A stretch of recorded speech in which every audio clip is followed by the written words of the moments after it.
Today, we had the pleasure of doing a live dematting session on our wonderful client who spends most of her time working in the forest. She works in public lands, state parks, national parks, often in remote areas where she doesn't have typical access to showers. Because she cares about protecting the environment, she washes her hair in the river and avoids using products that could harm nature. Her hair is naturally long, thick, and beautiful. Like many of us, she often throws it up while working. Normally for her, that's no problem, but this time, after leaving it up for a few days, her hair was matted. She and her friends tried their best to detangle it over the next couple of months, but unfortunately they could not get it. She found a handful of our videos and realized that some of the stuff that she was doing was actually working against her in the overall process. And we hear this more often than not. There's a lot of things that you would think would help your mat get unmatted, but actually does quite the opposite, like water or an immense amount of conditioner. Sometimes too much of a good thing can be a bad thing. Everything that we do in the process is very intentional, from what products we use to what combs we use in certain areas. It is not common knowledge, so don't beat yourself up for not knowing. Everyone you see working on the head is a licensed cosmetologist and has worked on hundreds of demattings before, so we know what works and what doesn't work. We always work as a team, and our approach depends on how severe the case may be. Like I said before, everything that we do is intentional. We've handled hundreds of dematting cases, so you can trust that we're always working towards the best possible outcome. This dematting took us about 5 hours, and by the end of it, she was all free. The length of her hair was largely retained. We did give her a small trim just to even out the areas that were affected by the matting,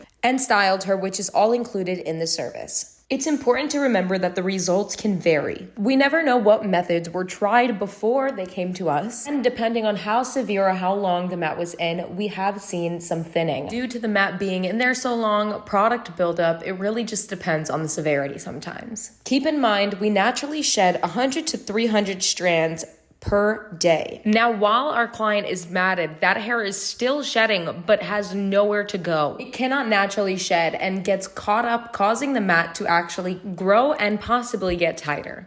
Our girl today wanted to be styled naturally, so Kaylin grabbed her curly products and diffused her up. This is how she left the salon, and we are more than happy and honored to be a part of her journey. Matting is so much more common than spoken about, and we get that here at Tone. So if you or anyone you know is struggling with matted hair, you are not alone. Give us a call and we'd be more than happy to help.